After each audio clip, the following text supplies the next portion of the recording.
Pilipino ang patuloy pang hinahanap sa Myanmar kasunod ng magnitude 7.7 na lindol na tumama doon noong Biyernes. Umabot na rin sa higit 1,700 ang kabuoang bilang ng namatay. Magbabalita si Raynel Pawid.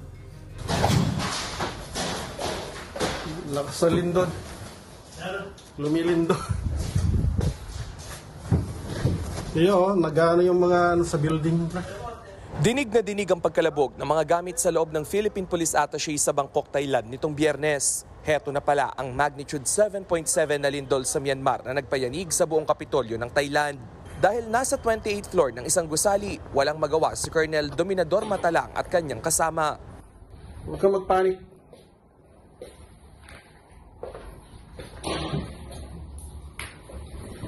Huwag kang magpanik. Pero higit 1 minuto na ang lumipas, ramdam pa rin nila ang pagyanig. Hindi rin tayo makakagamit ng elevator. Kasi may after sir, yung delikado sir, ito building na to hindi matibay ito sir. Sa halos 3 taong pamamalagi ni Colonel Matalang sa Bangkok, ito na raw ang isa sa hindi niya malilimutan. First time na lumindol sa Bangkok, ang lakas. Yung pinto, nag-ano pa. Makalipas ang higit 4 na minuto, lumabas na sina Colonel Matalang sa opisina. Pero nang gagamitin na ang emergency exit, Going down. tumagas na ang tubig mula sa mga tubo ng gusali. Pero ang mga residente, taranta pa rin sa pagbaba. Ligtas naman na ang kawani ng Philippine Police Attaché. Sa report mula sa Embahada ng Pilipinas sa Bangkok, nilinaw nilang ligtas ang mga Pilipino sa Thailand. Sa Myanmar naman, 4 na Pinoy ang pinaghahanap pa rin matapos ang lindol. Sa inisyal na investigasyon, mag-asawa ang nawawala sa gumuhong residential building. 2 were residing in a building which collapsed. Patuloy naman ang search and rescue operation sa 2 na nakatira rin sa Mandalay. Umabot na rin sa higit 1,700 ang mga nasawi sa Myanmar. Inaasahang madadagdagan pa ito lalo't marami pa ang nawawala at patuloy pa rin ang search and rescue operations sa mga natabunan ng mga gumuhong gusali. Para sa 1PH, Raynel Pawid, News 5. Sa puntong ito, magkakasama natin si Veronica May Concepcion, ang kaanak ng mag-asawang Pinoy na nawawala sa Myanmar. Kinilala ang mag-asawang sina Edsel Jess Adalid at Alexis Gail Concepcion Adalid na nakatira sa gumuhong Mandalay, Myanmar Sky Villa Condo. Magandang tanghali sa iyo, Veronica. Nakamute ka yata? Hindi po. Ayun, alright. Can you hear me? Yes po. Alright. Veronica, bago itong March 28 na lindol sa Myanmar, ano yung huling komunikasyon or kailan yung huling komunikasyon ninyo sa iyong kapatid na si Alexis at bayaw na si Edsel? Midnight po ng 27th, we communicated. Wala lang, simpleng usapan lang, kumustahan, ano ginagawa nila that time. Kasi Myanmar is behind Philippine time, maybe 2 hours. So when it's 12 dito, nasa 10 p.m. pa sila. Tapos at that time, they're watching TV, ganun. Happy-happy lang yung communication namin doon. And they have a good blessing po. So yun lang po, usual communication. Ilang taon na ba at ano yung trabaho nilang mag-asawa sa Myanmar? Teacher po sila, and I think they will be there in 2 years, within this June po. Mayroon ba silang anak? No po, wala po. So sabay silang pumunta sa Myanmar. Si Edsel po yung nauna, tapos sumunod po si Alex within a couple of weeks. Are they newly married, Yes po. Veronica? Yes po. At ito bang pag-uusap nyo normal? I mean, the usual na pag naisipang regular na nagtatawagan talaga at nakikipagkwentuhan Yes. lang. Yes po. Every day, kami ng sister ko, si Alex, we always keep in touch. So, any time of the day, palagi po kaming nag-uusap, nagsisend ng message sa isa't isa through Messenger. Ganun po. Then, that time was the last time kasi when pagka kinabukasan meron akong work, So, hindi ko sila na-message in the morning, pero after nung lindol, nag-message ako, walang response. Paano kayo nakasiguro na nasa gusali nga sila noong mangyari ang lindol? Ano ba yung schedule nila sa trabaho? Yes, it's summer break po doon ngayon sa Myanmar. So some teachers have summer classes po sa kanya-kanyang school. That's the reason why merong mga teachers na nasa school during the earthquake. Pero I think Edsel and Alex, hindi sila nag-summer class. So they are in their condominium that time. Reason po kung why I think it's positive because lately Alex is trying to learn how to cook since newly married couple, and then Alex is 23, so hindi pa niya masyadong kabisado paano magluto. And she's my younger sister, so baby po namin yun dito sa bahay. And alam ko na at that time na lunchtime yun, doon po talaga sila kumakain sa unit nila sa condo. And yesterday, yung old owner ng condo unit nila nag-message sa akin, and then he said that the neighbor lumabas probably an hour before the earthquake, and then sabi nung neighbor na confirm po niya na nandun po yung mag-asawa sa loob ng unit. Siguro ilang beses tuloy-tuloy na you've been trying to message them kahit na Yes po. walang sagot? After po nung na-receive ko po yung news about the earthquake, so immediately nag-send ako ng message kay Alex at saka kay Edsel, and then hindi sila nag-respond. So minsan naman po meron ganon, like late response. So sabi ko baka walang internet doon, and always naman silang nawawala ng kuryente. So sabi ko baka mamaya mag-response. Pero nag-message din ako ulit, wala pa din. And then, nung dumilim na po, doon na po ako kinabahan. Like, very unusual for Alex not to respond me this long. Kasi nag-response po talaga yon like within 1 hour or less than 1 hour, nag-response po yun. Pero gumagabi na, pero wala po talaga. So, I checked their condominium name, which is Sky Villa. Tapos, devastating pala yung pictures doon sa building nila. And alam ko po kasi kung saan banda sila yung room nila. They are in building D sa pinakadulo, and then they're on the 9th floor. So, pagkita ko po doon sa picture, wala na po yung building D. Totally collapsed na po. So, merong co-teacher si Edsel na umuwi dito sa town namin. Pumunta kami agad.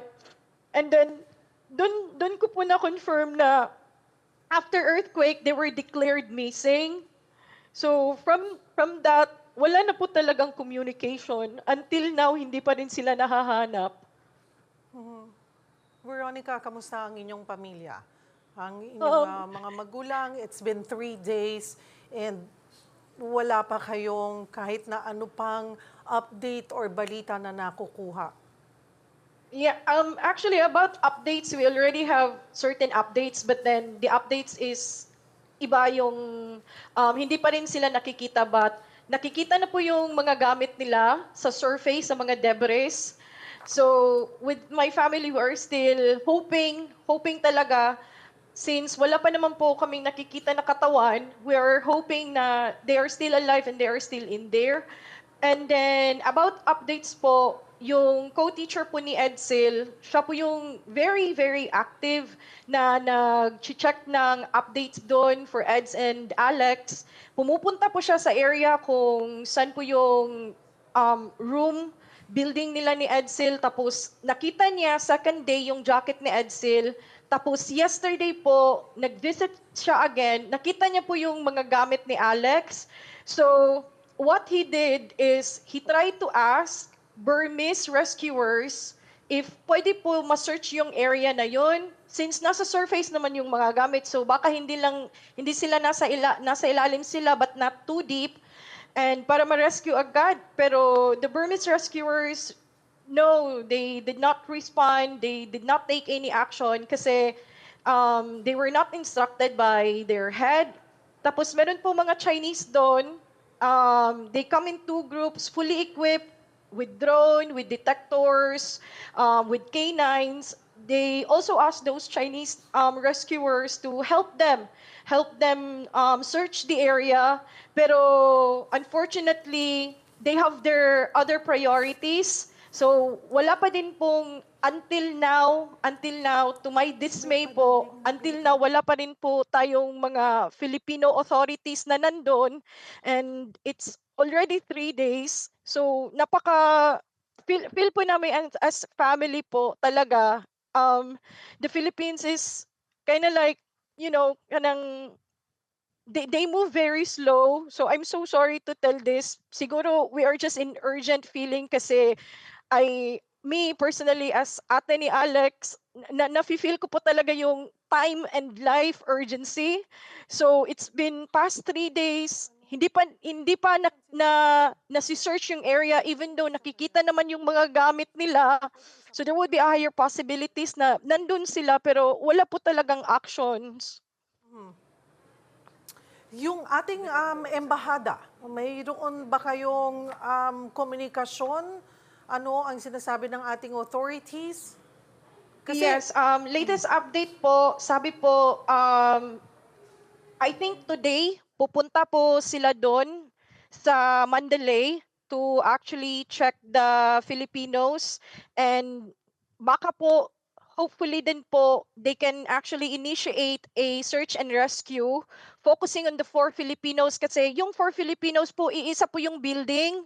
And then they all belong in building D. So hindi po magkakalayo yung mga rooms nila. So I'm hoping po talaga na they will initiate search and rescue as soon as they arrive in the area para po mas mapapadali yung chances natin na makita, and if they need immediate help, matutulungan po natin sila.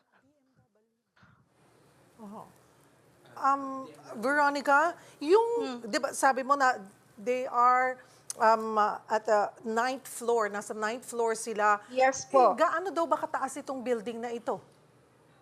I think po 11-story building.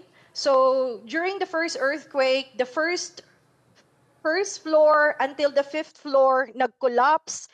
And then yun yung 7.7 magnitude na first earthquake. Tapos may sumunod, aftershock daw yun, but then malakas din. It's maybe around 5.6 or 5.7. Yun po yung time na nag-collapse din po yung remaining higher levels. I don't know po sa time interval kung gaano katagal sumunod yung next na lindol. So, yun po, like 11 floors, they're on the 9th floor. Kamusta ang inyong mga magulang? Sa family po namin ngayon, hirap po. Kasi we cannot sleep and then we cannot eat. Kasi every time we sleep, marami pong mga imaginations sa situations ni Alex and ni Edsel. Baka nagugutom, baka nauuhaw, baka meron sugat, baka naiinitan, ganun po. Madami po talagang imaginations na pumapasok sa isip namin. Tapos, we are still hopeful naman po until now. But then, ang hirap pa po talaga now to accept this kind of situation. Especially, it has been 3 days. And then knowing na wala pa lang nagsisearch sa area nila despite all the requests na baka nandun sila. So, it's very sad to know the reality po doon. So, wala ka pang diretsang nakakausap na representative from our government? Embahada? Just today po, nagpunta po kami sa local government namo dito sa Bai City. Mayor Luigi Gunye, he assisted us and he actually maybe communicated po sa makakaya niya So as of this moment, they are working on it po, and then they will just give us a feedback. So as of this moment, si Mayor Luigi po, he's doing his job. And after this call, pupunta po ako sa DFA Dumaguete to actually ask, assisted by some people under Mayor Luigi. So hoping po kasi ako that baka pwede akong pumunta doon para whatever happens po, at least nandun ako for Alex. Veronica? So ganun po, we are receiving full support naman po now from our local government. Veronica, at this point, makakasama natin at may paabot mo ang iyong concern. Kasama natin ngayon, via StreamYard, tama ba ako? Nandyan? Via Zoom, kasama natin si Undersecretary De Vega. Yusek De Vega, thank you for your time. Kasama po natin ngayon si Veronica, ang kapatid po ng isa sa 4 na nawawala pong kababayan natin sa Myanmar. Veronica?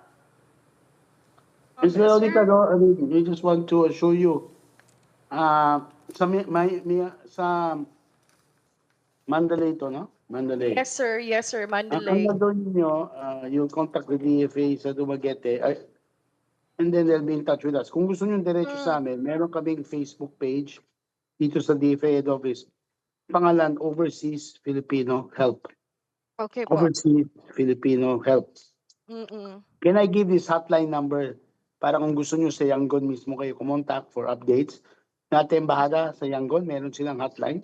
Para din sa mga sumusubaybay na iba, no? Sa mga Filipino nakikinig kasi maaaring may iba pang missing. Alam natin 4, pero baka meron pang nandyan para i-report sa amin. Ang hotline, no? +95 998 521 0991. Napaka ng +95 998 521 0991. Tapos Overseas Filipino Help. So, napanido niya, Aragon, di ba? Aragon ba? Or No, Barcelona? Adalid po. Magkasawa. Yes. Yung magkasawa. Yes po, the couple. Are you the kid? Sister of Alexis po. Sister of the wife. Yusek Ang De problema Vega, po, the what do we Myanmar have? authorities, Yusek De Vega, alam nila- ano po ang update po sa sitwasyon ngayon sa mga kababayan po natin sa Myanmar? Ano po ang nakuha niyong update? update yung unaccounted for 4.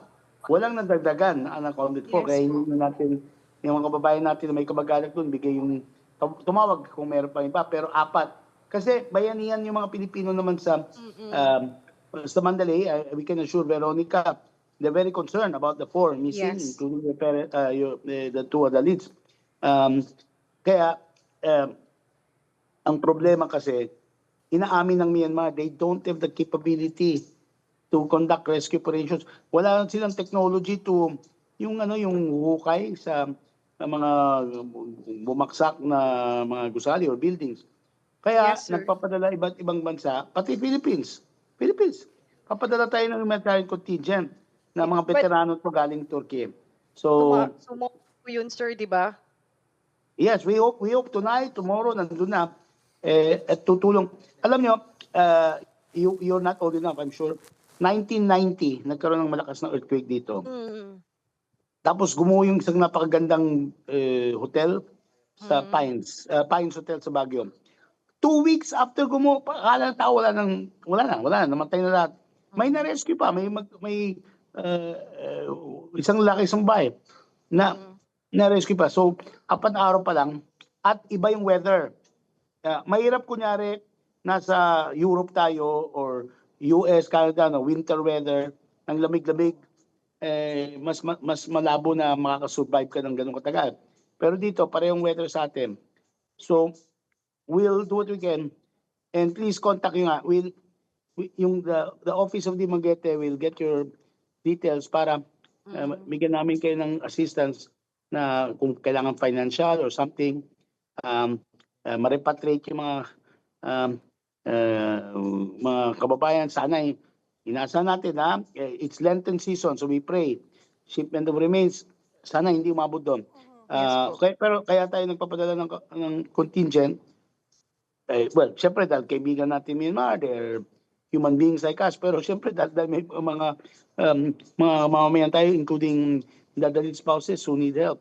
Ang isang problem, state of emergency in Myanmar. Pati yung airport sila hindi umobra, Commander. By the way, to the Yes. media, Bangkok is fine, Thailand is fine. Yeah. They're recovering. Chaotic ka nung unang araw. Pero Myanmar has been chaotic for many days.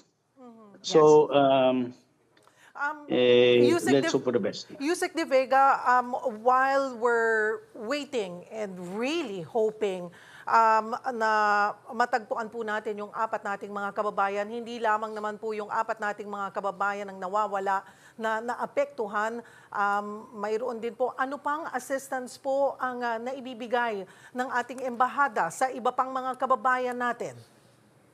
We are going to provide the embassy with over $100,000 standby funds para sa financial assistance ng mga nawala ng trabaho or what. Or shelter, kunyari wala na silang bahay. Wala pa nag-report sa amin na wala silang bahay or wala na matira.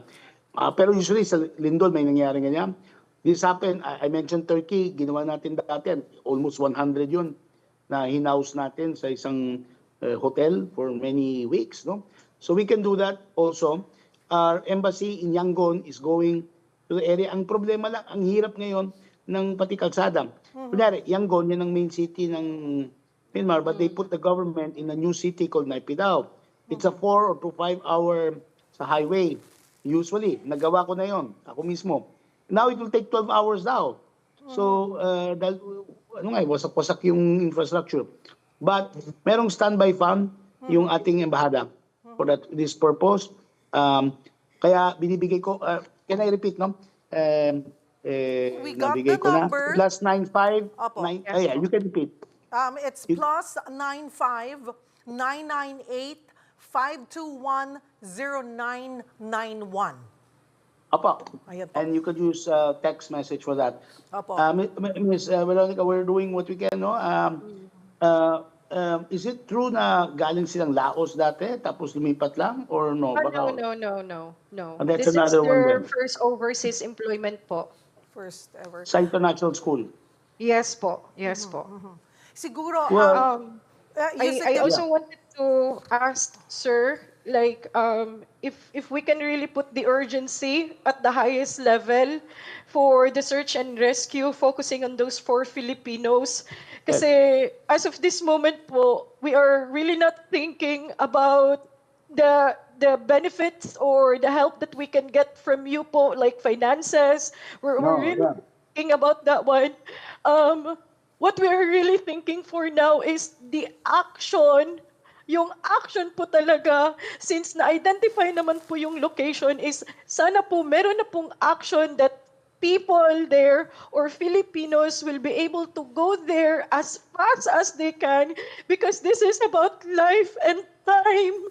we are aware of that, and Yes po. I will contact the Myanmar 3 days embassy na right po away. now. 3 days na po now. So yun po yung request, pinaka-request po namin, me, my family, Edsel's family, is the urgency action po talaga for the search and rescue for those 4 Filipinos po. Yun lang po talaga yung need namin now, na meron na po talagang action. Kasi until now, wala pa din po, hindi pa din po search, hindi pa din po nagagalaw yung area kahit nakita na yung gamit nila Edsel and Alex. Wala pa rin po, Can I wala clarify, talaga. This is not the Philippines. Mhm. We're not the ones who are obligated to get it's the Myanmar authorities. So we'll push. We will push for them, no? Sila yung primary dapat gumagawa niyan. Kaya nga nagpapadala Yes. tayo, hindi nila kaya. And kaya mapapatagal, not because mabagal o ayaw natin, but because it's even hard to get to Myanmar now. Pupunta pa ng Bangkok o Thailand mo yan, that's tutawid. So, I'm gonna contact the Myanmar authorities, yung meron siya embassy dito, about it right away. I hope so Please po. naman. Please naman. Please. Please naman, no? So, we assure you. Opo, We assure you. Thank you, Ms. Veronica. Yes po. Thank you And po. Thank you prayer po. also, it's Lent. Yes. God, it's Holy, malapit na Holy Week. So, Yes po. happy Ramadan sa mga Muslim brothers, sisters. it's a good time to reflect on Well, Veronica, on- the good on thing God's will. Veronica, the good thing now is you have the number, you have the number, and kung mayroon pa kayong kailangan na kung paano kami makakatulong dito sa One Balita Pilipinas to connect you with Yusek De Vega, please let us know. But at least now ay diretso mo nang napaabot ng inyong pamilya yung inyong concern kay Yusek De Vega, and as assured by Yusek De Vega na ginagawan ng paraan. May I suggest also, of course, I will do it. Meron akong binigay na number. If you can contact that number, kahit na WhatsApp, Viber, or text, to tell them na ikaw ang kamag-anak madalitz. And that's what you want. Hindi financial sisa, but what you want mahanap buhay, and you can consult ano yung kanilang coordination with Yes, sir. Because I just came from there a week ago or 2 weeks ago para sa repatriation ng ating mga scam victims. And they were very helpful. The Myanmar government helped us. Pero dito, baka hindi sila capable nga which is sad, no? It's very sad. Pero they have to do something kasi that's a condominium na with people, including the 4 Filipinos. So, na bumagsak. So, to the operators, okay, I've already gotten a message. It's time to get to action. So I have to hang up now and get to action. Otherwise, nothing. Yusek De Vega, can you give Pinagrasa us... namin kayo. Yusek De Vega, can you give me like another minute or 2 minutes because Veronica, thank you. Dagang salamat, amping, Veronica. Let us know, Thank you, Veronica. amping. Take care. Yusek Take care.